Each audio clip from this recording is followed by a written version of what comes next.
Baik, terima kasih. Mohon maaf ya, tadi ada gangguan teknis, jadi saya akan lanjutkan untuk MBBR ini.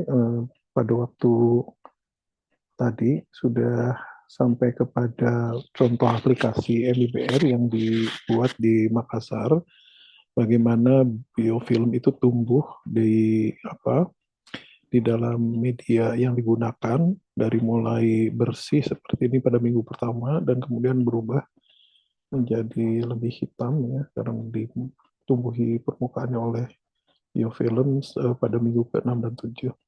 Jadi mekanismenya seperti itu. Nah, yang perlu juga Anda ketahui adalah bahwa kebutuhan oksigen untuk sistem terlekat itu bisa dihitung dengan menggunakan rumus ini begitu.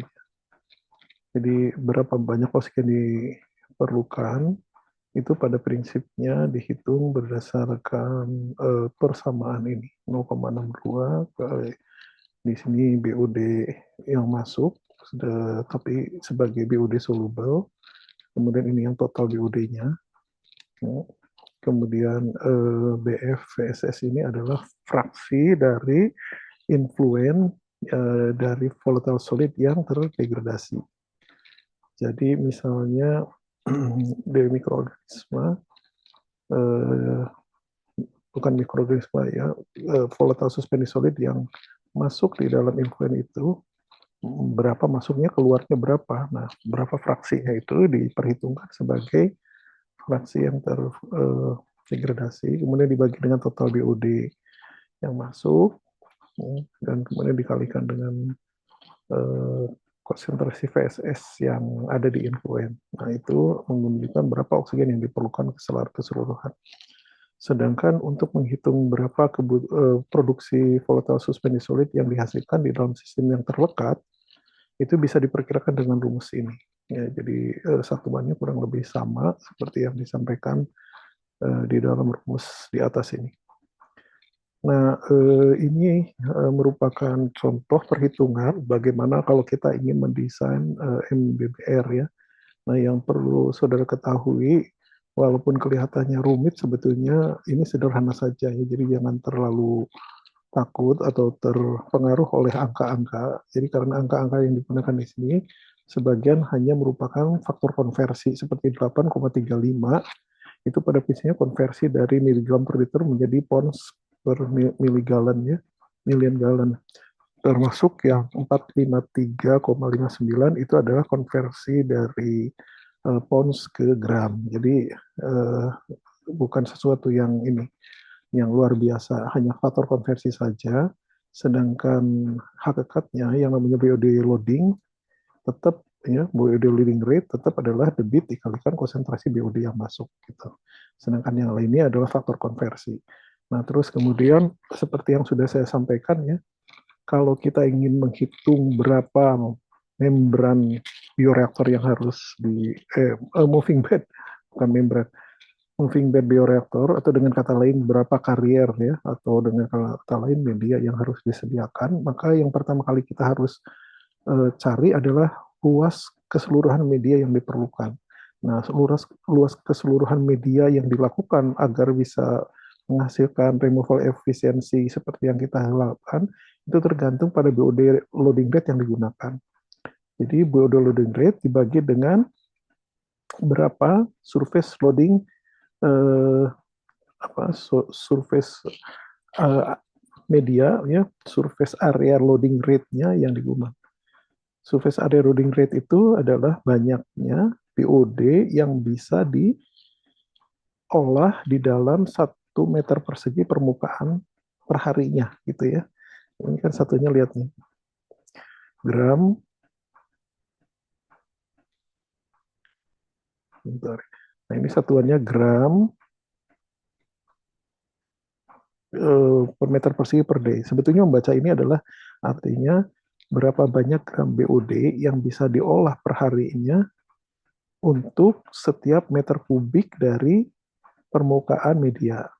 Nah, sedangkan kita tahu kan kalau BOD yang masuk adalah ini. Ya, BOD yang masuk adalah loading rate-nya ini kan. Jadi kalau ini dibagi SAL, SALR, maka akan dihasilkan luas permukaan dari carrier yang diperlukan. Nah, terus kemudian tinggal kita melihat ya, kalau setiap carrier itu mempunyai spesifik surface area itu berapa, yang ini nih, ini ya. Tadi misalnya ya, kalau dari hasil perhitungan itu diperlukan 7.500 meter persegi misalnya. Nah, sementara carrier spesifik surface area-nya itu misalnya di dalam hal ini 50 misalnya, berarti 750 dibagi 7.500 dibagi 50. Berarti berapa itu misalnya 150 ya. Berarti 150 meter kubik karena carrier specific surface area itu adalah satuannya meter persegi per meter kubik. Meter persegi luas permukaan dari medianya, meter kubik adalah volume dari media tersebut ya, carrier tersebut. Jadi dengan demikian kita jadi tahu berapa total volume media yang diperlukan ya. Jadi dengan demikian kita bisa menghitung berapa volume carrier yang diperlukan. Nah, dengan demikian bisalah kita menghitung berapa volume tangkinya. Karena tadi saya sudah pernah menyampaikan dalam kuliah sebelumnya ya, yang pada waktu lalu, ini coba dilihat lagi, ada fill rate-nya ya. Nah, ini nih lihat ya. Fill rate itu 15 sampai 60% misalnya. Ini menggambarkan perbandingan antara volume media terhadap volume dari tangkinya. Ya, jadi dengan demikian volume tangki yang diperlukan adalah volume media dibagi dengan fill rate-nya ini ya. Katakanlah kita 50% sudah. Sehingga demikian kita bisa tinggal ngitung ya, kalau volumenya sekian, medianya sekian, otomatis jumlah air yang tertampung di dalam tangki MBBR-nya adalah ini dikurangi itu gitu ya. Karir, volume karir atau volume tangki dikurangi volume karirnya. Sudah gitu aja. Soal ini satu plus minus ini persen ini hanya seperti membingungkan, tapi sebetulnya sederhana saja ya. Itu hanya apa namanya, pengalihan. Jadi seperti kalau kita menghitung 90% kan sama dengan satu apa namanya itu 100 dikurangi removal efisiensi dikalikan 100% misalnya gitu. Ujungnya kan sama saja. Gitu. Ini seperti membingungkan, banyak itu rumus, tapi sebetulnya sederhana ya. Nah, jadi ini intinya ketika kita sudah tahu berapa volume yang diperlukan, ini ya tadi seperti bisa ya ada 7,48 itu faktor konversi saja. 10 pangkat 6 kantor konversi 2,4 kali itu juga konversi dari hari ke menit. Maka secara prinsip kita bisa menghitung rata-rata waktu yang diperlukan di dalam tangki. Jadi secara prinsip volume dari liquidnya, karena kan yang efektif membuat waktu tinggal itu adalah di dalam tangki itu adalah volume airnya kan, karena sisanya digunakan oleh volume media kan ya. Sehingga volume air dibagi dengan debit. Dengan demikian nanti didapatlah rata-rata waktu detensi di dalam. Terus kalau kalkulasi peaknya ya tinggal dikalikan dengan faktor peaknya. Nah ini typical desainnya ya untuk surface spesifik area loading rate-nya itu. Ini ya, ini. Jadi yang menarik di sini coba diperhatikan ini BOD 7 hari, bukan BOD 5 hari. Ya tapi mendekati lah, tapi ya sudah dipasti BOD 7 hari itu akan lebih besar daripada BOD 5 hari. Nah, tapi bedanya sedikit, tidak terlalu jauh.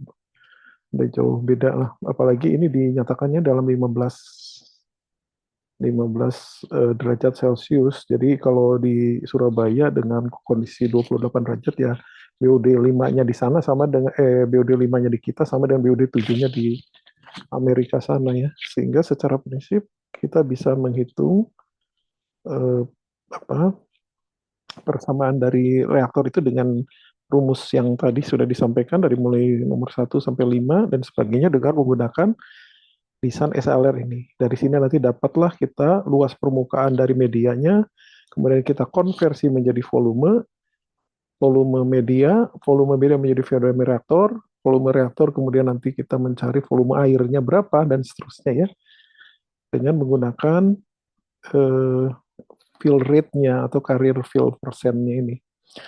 Mudah sekali sebetulnya. Nah, karena itu ini ada contoh perhitungan untuk MBBR single stage ya. Jadi kalau single stage berarti hanya satu tahap saja. Jadi ada satu tangki saja, tidak banyak gitu ya. Itu disuruh hitung bagaimana cara menghitung BOD loading rate-nya, terus kemudian apa berapa SLR-nya, kemudian berapa volume dari medianya, kemudian berapa volume reaktor. Seperti urutan yang tadi rumus itu dinyatakan di sini. Nah, tugas saudara seperti yang contoh yang tadi, yang sebelumnya, saudara membuat angka sendiri ya untuk sampel example untuk seperti yang tadi tracking filter.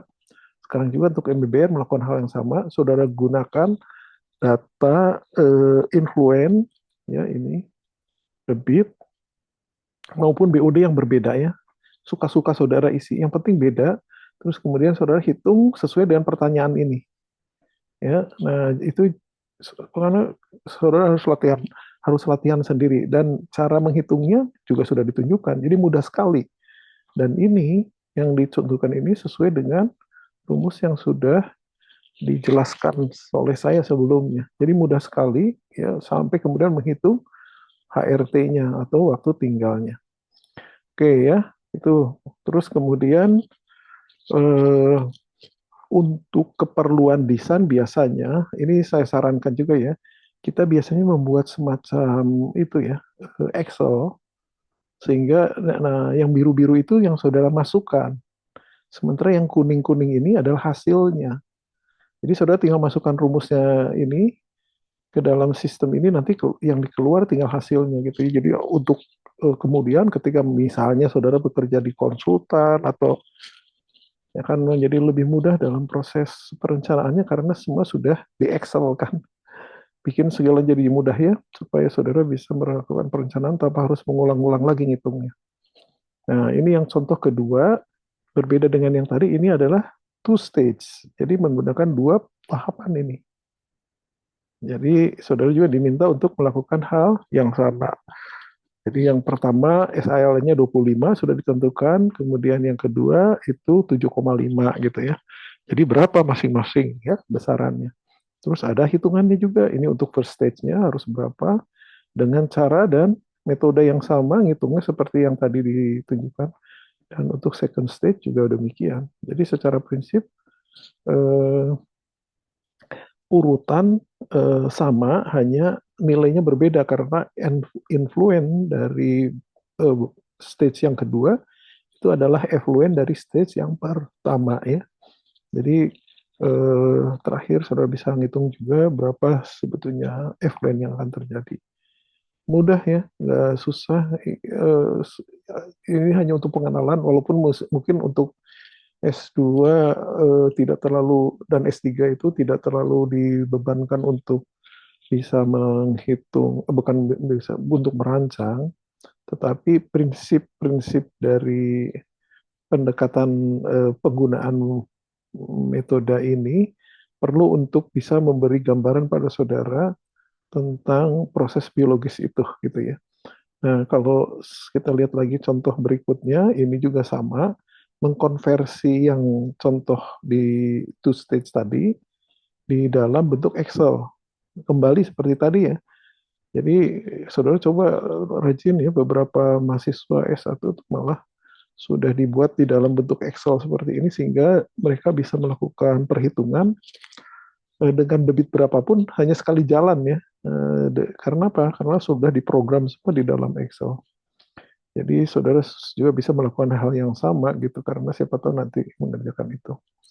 Nah, berikutnya yang jadi modifikasi dari attached system itu juga adalah yang disebut dengan FBUS. Ya. FBUS itu Fixed Bed Biofilm activity sludge proses gitu.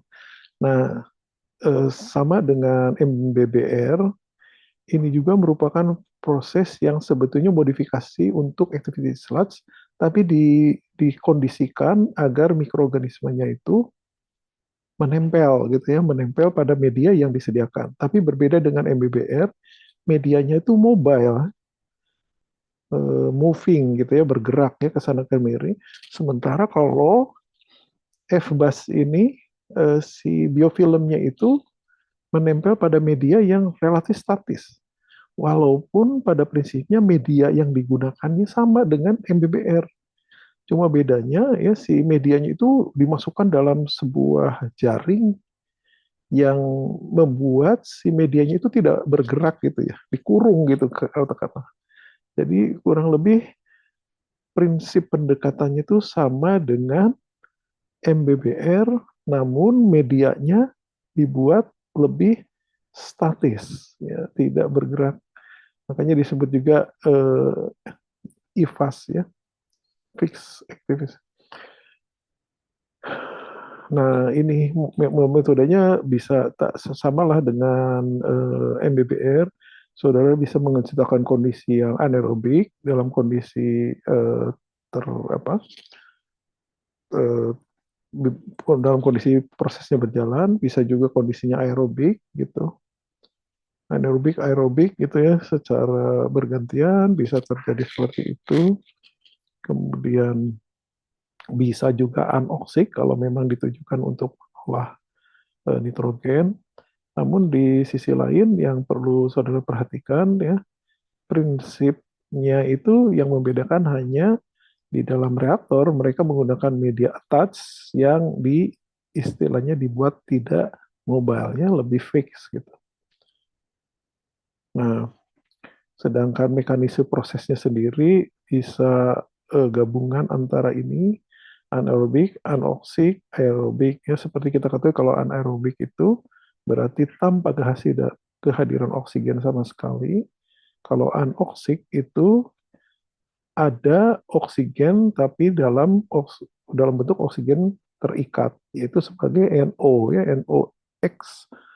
Jadi NO menjadi NO2 menjadi NO3 nantinya kalau kemudian terjadi proses aerobik. Tapi karena tidak atau disebut nitrifikasi, tapi karena tidak ada oksigen bebas, proses itu tidak berlangsung. Yang terjadi justru baliknya, dari NO3 menjadi NO2, dari NO2 menjadi NO.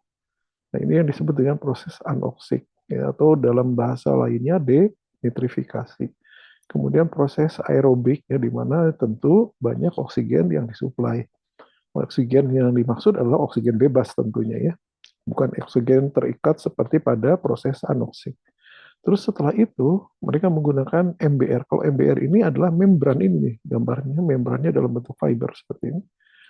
Jadi membran ini bukan berfungsi sebagai reaktor pada umumnya, tetapi dia berfungsi sebagai clarifier atau kalau di dalam dalam yang sistem konvensional atau sebagai pemisah antara padatan ya, antara padatan dengan air limbah yang sudah terolah. Jadi di dalam hal ini dia itu berfungsi memisahkan seperti pada proses clarifier yang konvensional. Bedanya apa?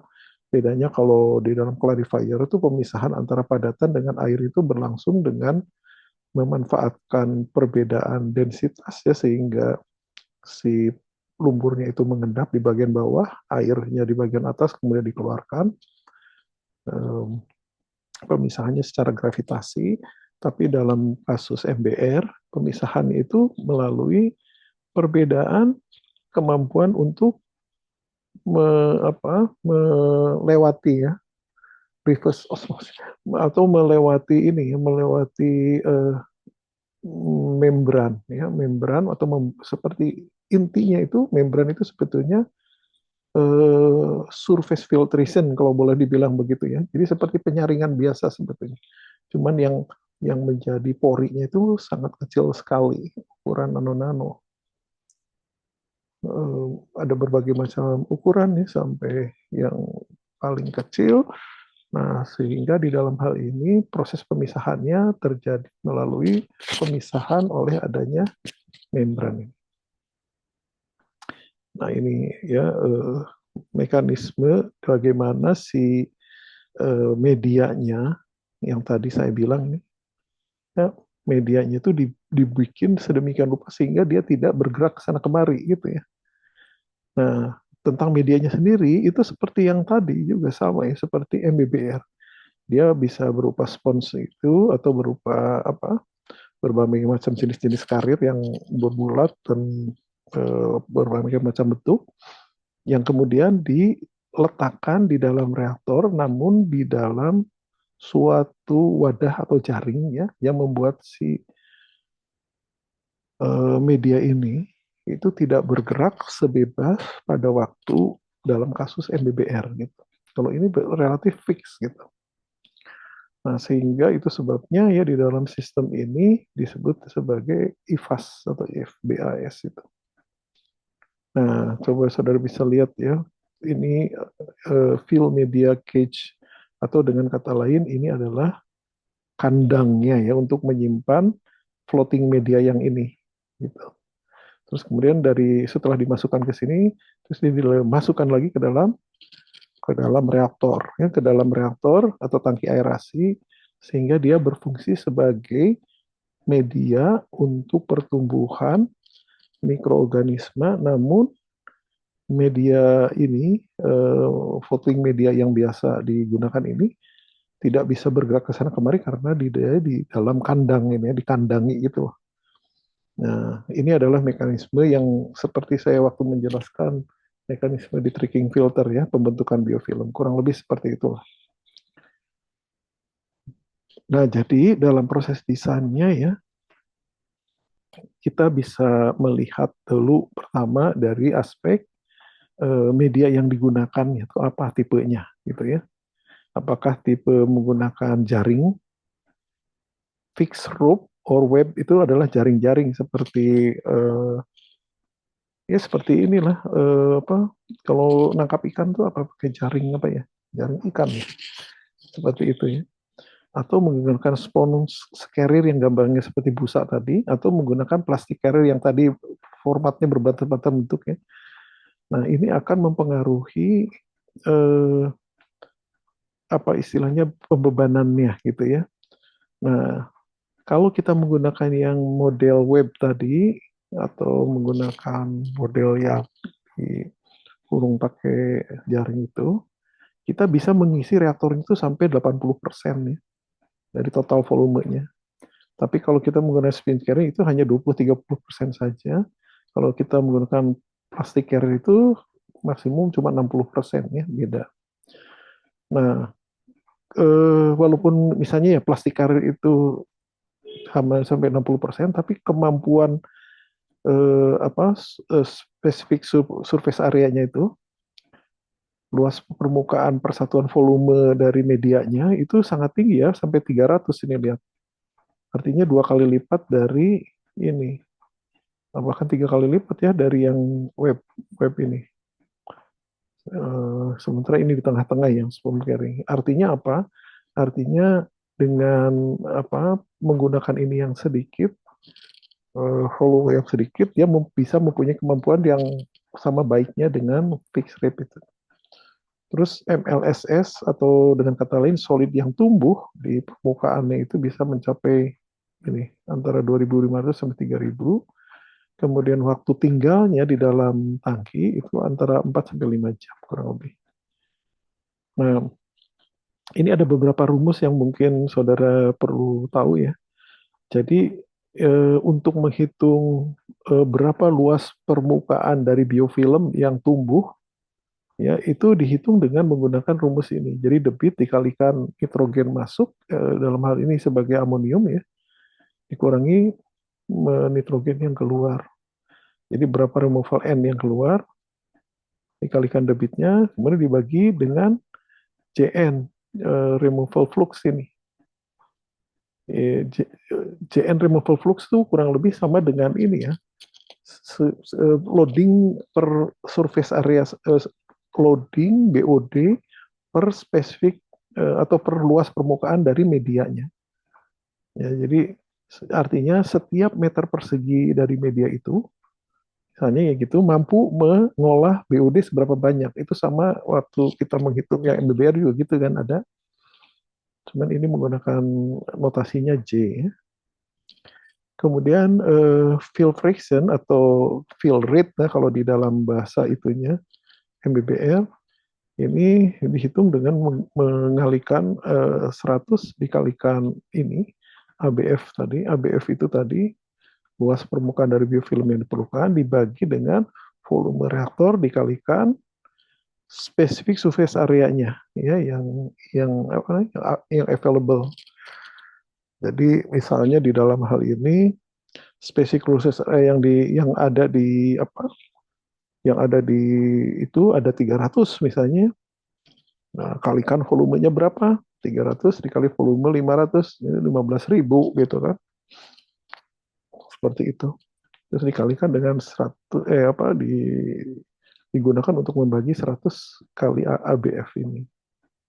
ABF tadi misalnya diperlukan 7.500 ya, 7.500, jadi dibagi dengan sekian. Kurang lebih oil friction-nya adalah misalnya keluar kata di situ atributnya 40% misalnya 40% karena kita menggunakan plastik carrier berarti ininya memenuhi ya prosentasenya. Jadi intinya tuh ya kalau di dalam sistem biologis kita memang harus selalu mengecek, mengcross check setiap hasil perhitungan kita dengan semua parameter yang berlaku ya untuk masing-masing proses itu tadi. Ya, apanya ini terpenuh nggak, ini terpenuhi nggak, ini terpenuhi nggak. Kalau semuanya terpenuhi, baru berarti ya perhitungan kita benar gitu ya. Jadi artinya mikroorganisme bisa bekerja dengan baik. Nah, apa keunggulan dan kelemahan dari sistem FBAS atau IFAS ini? Pertama, seperti juga MBBR, dia juga bisa mengurangi produksi lumpur karena sebagian lumpurnya kan melekat di permukaan media ya. Terus kemudian prosesnya juga stabil. Saya kayaknya udah pada waktu menjelaskan tentang perbedaan yang tersuspensi dan attached, itu saya pernah mengatakan kalau yang tersuspensi ketika ada air limbah, bahan organik yang bersifat racun, maka dia akan mati, kemudian fluffing, apa namanya itu akan mengalami wash out, ya keluar bersama efluen. Tapi kalau yang atas dia tidak mati, tapi dia nempel aja terus di situ. Akibatnya jadi tidak terlalu sedrastis pada yang tersuspensi. Tersuspensi kan nggak ada pegangan ya. Kalau ini masih bisa nempel kepada media. Terus kemudian proses denitrifikasinya bisa baik, efisiensinya juga lumayan tinggi gitu ya. Terus kemudian bisa apa?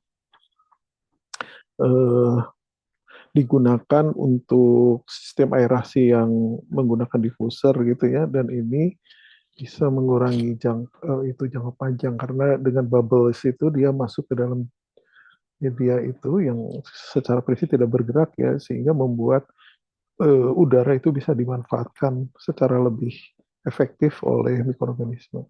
Tapi tentunya selalu ada keunggulan, ada kelemahan ya. Kelemahannya sistem ini memiliki kebutuhan energi yang lebih tinggi untuk aerasi, mencampur dan distribusikan media. Ingat ya, tadi seperti yang sudah saya bilang, kalau yang namanya media attached growth system atau sistem yang menggunakan media itu, media pertumbuhan attached growth system, ya, maka pengaruh dari medianya, pengaruh dari bagaimana mendistribusikan bahan organiknya agar mikroorganisme bisa memakannya secara merata itu menjadi tantangan besarnya ya. Sehingga itu biaya awalnya lebih untuk konstruksi lebih besar. Kemudian seperti juga MBBR, banyak problem yang bisa terjadi ya di dalam sistem operasionalnya. Karena itu memang diperlukan keahlian dan pelatihan. Nah, tadi saya sempat menyinggung membran bioreaktor karena itu dalam kondisi apa ini saya ingin menjelaskan dulu sedikit tentang MBR itu ya. membran bioreaktor kenapa perlu? Walaupun dia sebetulnya termasuk yang kategori tersuspensi, ya. Tapi kadang-kadang orang agak-agak jumbuh gitu karena kadang-kadang mendengar MBR, kadang-kadang mendengar MBBR. Nah, MBBR itu Attached Growth System yang pada prinsipnya modifikasi dari lumpur aktif gitu ya. Ini juga sebetulnya yang notabene tersuspensi menjadi attached. Tapi kalau membran bioreaktor itu sebetulnya hanya merubah atau memodifikasi ASP pada sisi ini ya, pada sisi clarifiernya. Jadi instead of menggunakan clarifier, dia menggunakan membran sebagai penggantinya. Karena itu ya, membran bioreaktor itu pada prinsipnya terdiri dari tangki aerasi dan kemudian pemisah padatan yang dalam hal ini menggunakan membran. Nah, yang menjadi persoalan tuh apakah si membrannya itu diletakkan di dalam tangki aerasi secara langsung sehingga hanya punya satu satu tangki gitu ya yang berfungsi sebagai tangki aerasi sekaligus sebagai pemisah padatan atau menjadi dua tangki tetap gitu ya. Tangki satu kan kalau kita lihat tadi ada kalau kita lihat tadi yang tangki satu berfungsi sebagai tangki aerator, yang tangkinya satunya lagi berfungsi sebagai clarifier kan. Nah, seperti ini nih. Jadi ini adalah tangki aerasinya, kemudian ini tangki untuk membrannya. Jadi tetap ada dua tangki. Cuman tangkinya tidak sekompleks pada waktu ini. Bahkan ini bisa berupa tabung saja gitu ya, pemisahnya itu tidak seperti clarifier.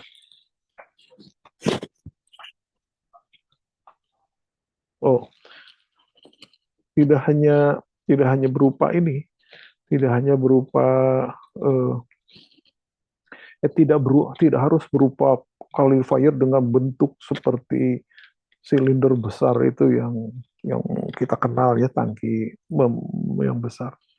Tidak hanya bisa terdiri dari tabung-tabung yang disusun secara sederhana begitu ya, yang di dalamnya ada membrannya bisa berupa serat, ya bisa berupa hollow membran dan sebagainya, yang volumenya sangat kecil gitu. Nah, gitu. Nah, coba yang tadi saya sampaikan, kalau ini terdiri dari dua tangki ya. Jadi ini yang pertama, saya tangki aerasinya, kemudian ini membran sebagai pemisah padatan. Tapi kalau ini satu unit saja. Si membrannya sendiri dicelupkan ke dalam tangki aerasinya. Jadi pada prinsipnya ini yang disebut dengan immersed membran gitu ya. Artinya membrannya dalam keadaan nyelam gitu, tenggelam ya. Kalau ini yang separate membran, membrannya dipisah di sisi yang lain atau side stream istilahnya. Oke ya, jadi sesederhana itu sebetulnya. Jadi, nah ini bioreaktor juga terpisah ininya. Jadi ini juga yang disebut side stream atau dengan kata lain separate ya antara bioreaktornya dengan membrannya.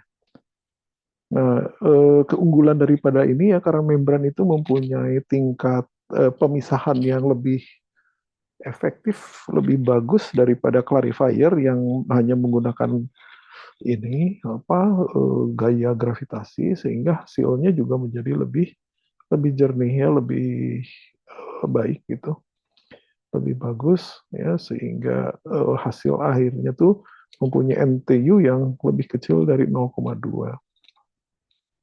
Bahkan dalam waktu panjang ya paling cuma 0,5 NTU gitu ya. Jadi secara prinsip sangat memenuhi syaratnya.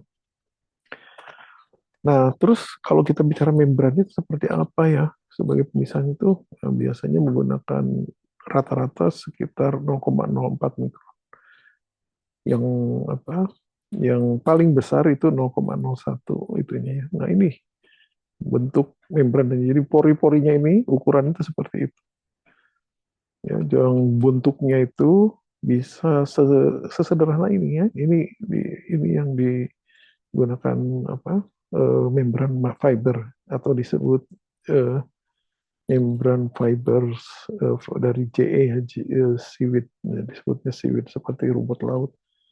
Nah, tapi ya seperti yang sudah Anda ketahui tentunya ya, kalau kita menggunakan membran berarti kita memerlukan tenaga pompa atau tenaga pendorong yang besar untuk melewatkan ya air,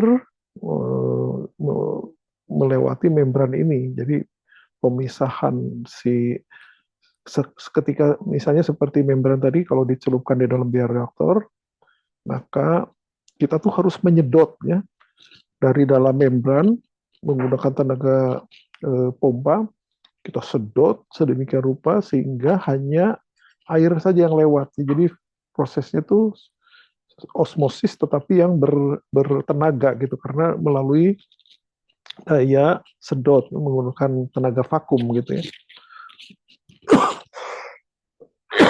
Mohon maaf, untuk menyedotnya sehingga air saja yang masuk sementara lumpur yang berbentuk vlog itu tidak akan keluar ya. Nah, ini bentuk-bentuk lain dari membran filtrasi. Jadi saudara bisa melihat sendiri bagaimana mekanismenya ya. Di sini si apa lumpurnya tuh ya, akan tertahan sementara hanya air saja yang lewat ke sini. Nah, kalau dilihat ini hanya dari satu membran nih, lihat ini satu membran ini satu membran. Ini udah beratus-ratus, beribu-ribu membran di sini ya, dengan pori-pori yang miliaran itu. Nah, ini beberapa tipe yang juga banyak digunakan, yaitu hollow membran disebutnya. Ini gambar seperti ini. Ya, ada yang tipe inside out, ada yang outside in. Ya, ada yang dipompa.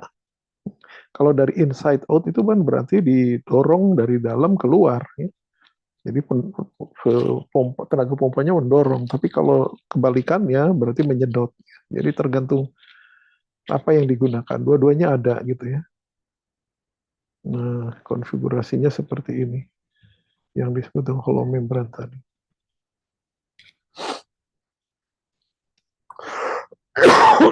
Saudara bisa lihat metode-metode di dalam apa metode-metode penyaringannya lah kalau boleh dibilang gitu ya.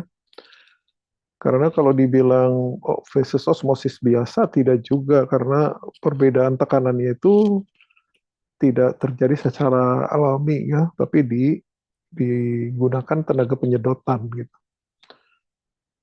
Sehingga ya itu yang menyebabkan biayanya menjadi lebih tinggi.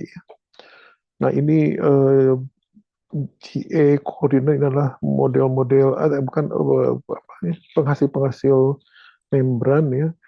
Memang dulu ini biayanya sangat mahal dan biasanya juga jarang digunakan untuk air limbah ya yang umumnya kebanyakan digunakan untuk mengolah air minum. Namun sekarang di beberapa negara maju membran ini juga digunakan sebagai pengolah untuk air limbah karena di negara-negara itu sudah bicaranya recycle ya, jadi air yang hasil olahan itu kemudian digunakan untuk air baku untuk air minum kembali gitu. Dengan cara apa? Dengan memasukkannya ke dalam suatu danau atau dunes, semacam sebenarnya padang pasir, tapi menyimpan air di bawahnya ada storasi penyimpanan air ya, reservoir air yang biasanya durasinya tuh kalau di mereka dulu sekitar 2 bulanan ya. Tinggal di situ sebelum kemudian disedot lagi untuk diolah sebagai air minum. Nah, kalau kita bicara membran reaktor, otomatis keunggulannya apa? Berarti kan bangunannya lebih kecil ya, atau disebut ini smaller footprints ya, karena apa? Tidak butuh clarifier yang diameternya bisa 60 meter satu, itu pun belum tentu satu, ada dua misalnya atau tiga ya. Sehingga perlu lahan besar, ini enggak kecil saja. Ya, bahkan mungkin hanya di dalam satu ruangan yang kecil saja. Dan kualitasnya jelas lebih tinggi gitu ya. Nah, tapi ya seperti yang sudah disampaikan, selalu ada kelemahannya. Ya. Sudah bisa diduga kan perlu energi tinggi, akibatnya apa? Ya biayanya, operasional maupun kapitalnya tuh menjadi lebih mahal. Itu sudah ya, sudah biasa ya, pasti.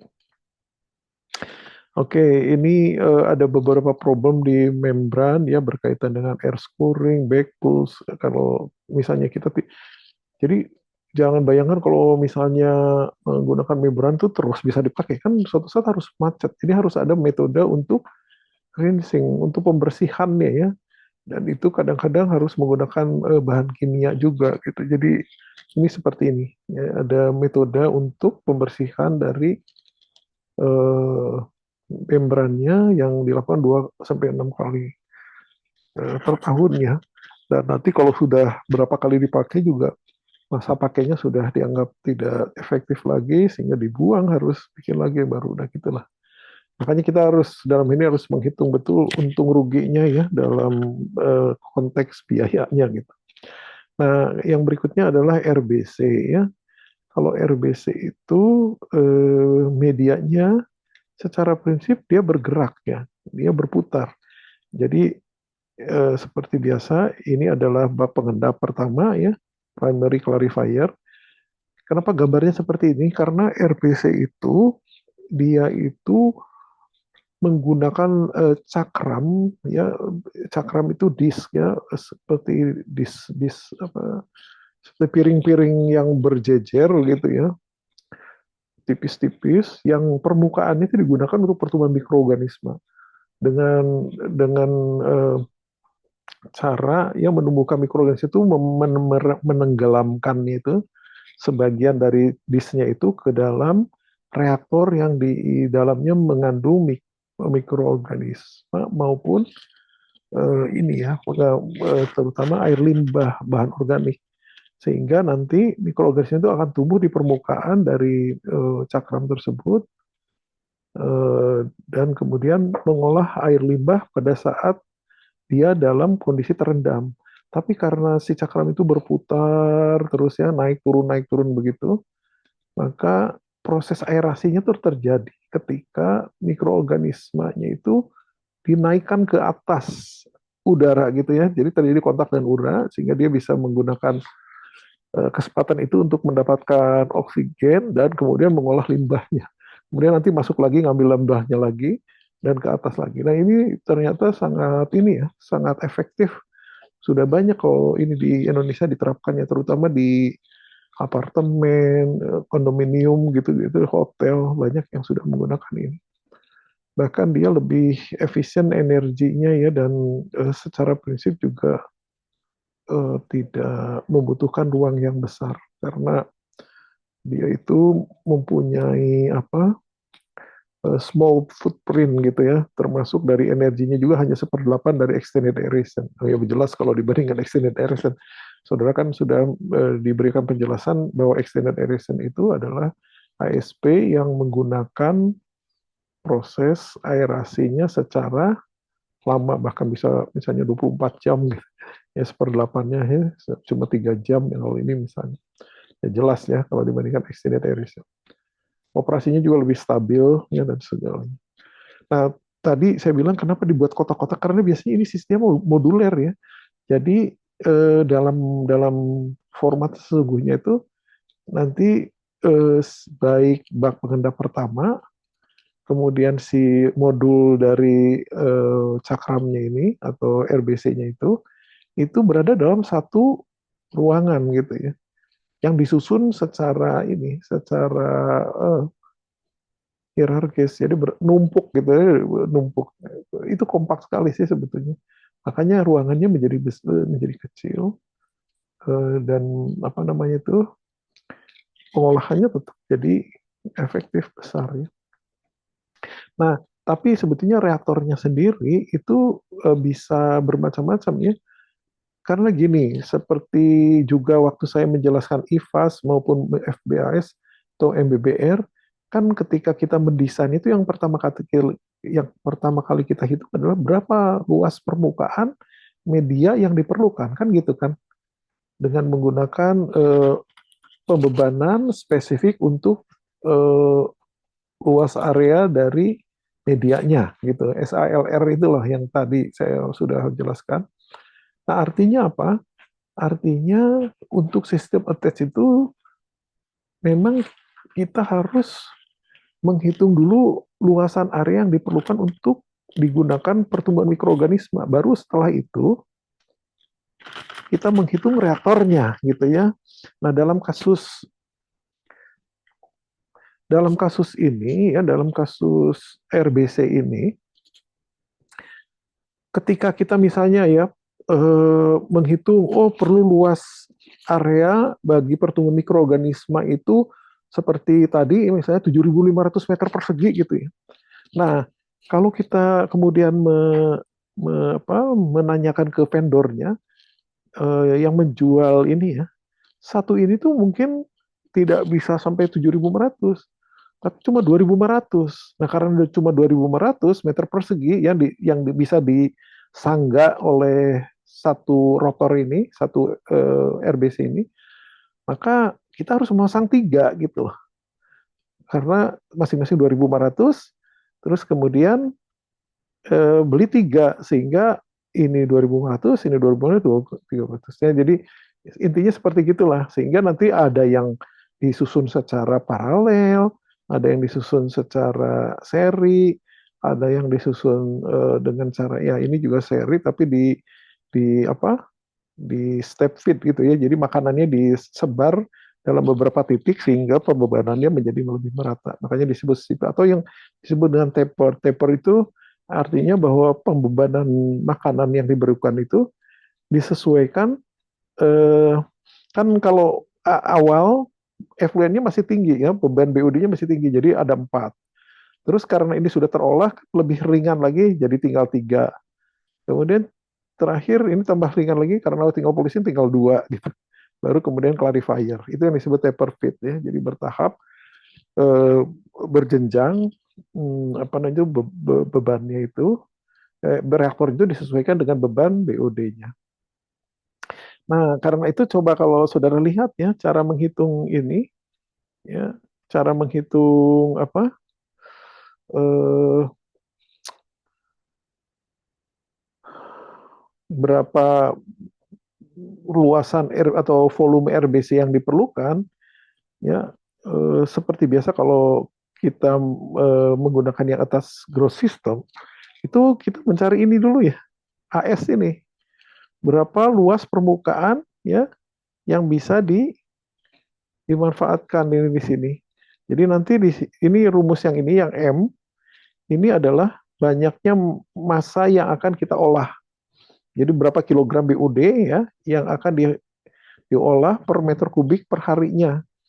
Nah, nanti dari situ kita akan mendapatkan A, ya, akan mendapatkan A. M ini sendiri kan ini beban organik ini ya. Nah, ini beban organiknya VLR ini. Nah, kita tinggal masuk-masukkan ini rumus ya, nanti kita mendapatkan A, AS.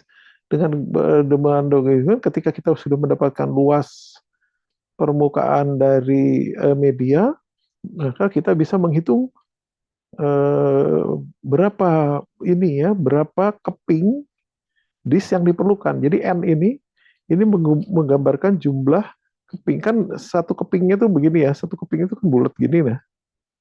Nah, ini kan ini kita masang ini berapa biji yang berapa keping ini gitu ya. Gini terus berjejer sehingga kelihatannya tuh kalau dari luar dari sisi pemanjangnya gini. Gitu ya. Itu yang awal-awalnya seperti ini ya. Ini keping-kepingnya itu berbentuk disk gitu ya, berbentuk bulat. Terus ini nanti di tengahnya itu ada asnya. Nah, ini yang berputar gitu ya. Berputar berputarnya ke sana tentunya gitu. Jadi muter-muter di dalam air ini, permukaan airnya di sini nanti biasanya gitu ya. Nah, gini. Ini pakai as itu untuk itu memutarkannya, ini disangga di tempat lain, terus nanti ini berputar. Nah, yang bagian terendam ini yang kita hitung. Bagian yang terendam tuh Kalau kita bicara RO ini adalah jari-jari dari mulai sini sampai sini. Ini jari-jari, ini RO. Tapi kalau RU itu jari-jari yang ini. Dari ini, as ini sampai ke permukaan air ini. Sehingga RO dikurangi RU itu adalah jari-jari yang terendam air. Nah gini ya ini ya. Ini asnya. Nah RU tuh ini, RO tuh ini. Terus kalau permukaan air tuh di sini misalnya berarti ini yang RU. Nah sehingga dengan otomatis ini ya. Jadi otomatis ini adalah wilayah yang akan ditumbuhi oleh mikroorganisme gitu. Ini untuk satu sisi ya. Sisinya berikutnya juga ada lagi kan gitu. Karena kan kepingan tuh ini kan bulat, sisi kiri, sisi kanan itu bisa diisi. Nah, dengan demikian nanti kita bisa tahu ya kalau kita perlu 7.500 tadi 2.500 untuk satu ini gitu ya, 2.500 meter persegi untuk setiap disknya itu ya, yang tadi ada 3 saya bilang. Nah, tapi satu disknya itu kalau dihitung dari ini dia cuman ya dengan luasan ini, jari-jari itu biasanya 3 meter ini gitu ya. Besar itu ya 3 meter. Dengan dihitung begitu, dia tuh bisa misalnya 100 satu keping tuh bolak-balik itu bisa mempunyai 100 meter persegi. Misalnya aja ini ya. Berarti 50 lah gitu, 50. 50 berarti dalam satu ray ini, satu RBC ini ada 50 keping bis yang harus dilakukan.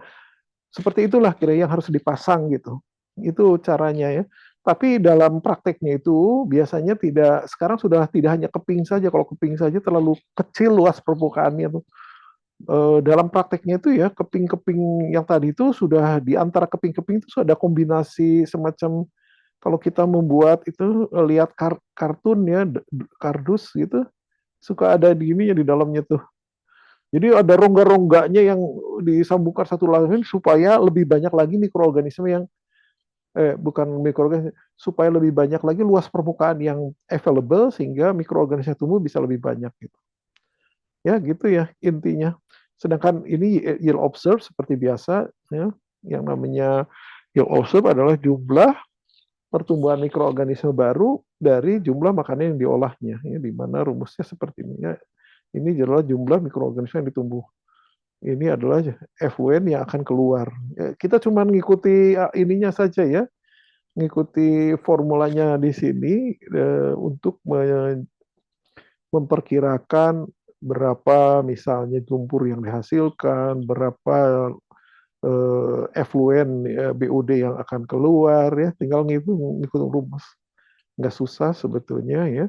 Nah, ini kriteria desain yang digunakan, seperti yang sudah disampaikan, RBC ini juga bisa digunakan hanya khusus untuk pengolah BOD saja, atau di dalam satu RBC-nya itu mengolah BOD dan nitrifikasi, atau kita menggunakan 2 RBC, satu untuk BOD, ya, yang satu lagi untuk nitrifikasi. Jadi yang untuk BOD yang kita sebut sebagai pengolahan tahap kedua, kemudian yang nitrifikasi ya satunya lagi itu pengolahan tahap ketiga gitu. Karena terpisah dilakukannya. Nah, ini metode pendekatan ini mempunyai konsekuensi beban apa bukan beban, istilahnya kriteria desain ya yang berbeda-beda, misalnya untuk hydraulic loadingnya kalau ini cuman untuk sekunder saja ini bisa tinggi nih, tapi kalau kita ingin ditambah nitrifikasi menjadi rendah ya, reaktornya menjadi harus lebih besar. Terus kalau terpisah ini hanya untuk nitrifikasi saja. Jadi kalau kalau terpisah itu artinya reaktor yang pertama itu untuk BOD saja, ya, dengan kata lain yang sekunder ini, terus kemudian reaktor yang kedua untuk nitrifikasi. Tapi kalau gabungan nitrifikasi, yang sekunder dan nitrifikasi itu disatukan, gitu ya. Nah, terus untuk beban organiknya itu kita bisa menghitung berdasarkan yang soluble atau berdasarkan BOD yang total. Dua-duanya bisa dipakai. Ya.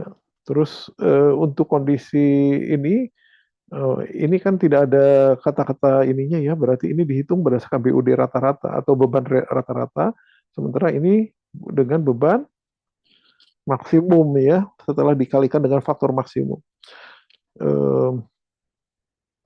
Kemudian kalau untuk tambahan, selain BUD juga akan dilakukan proses nitrifikasi, maka saudara harus menambahkan ini ya, menambahkan apa?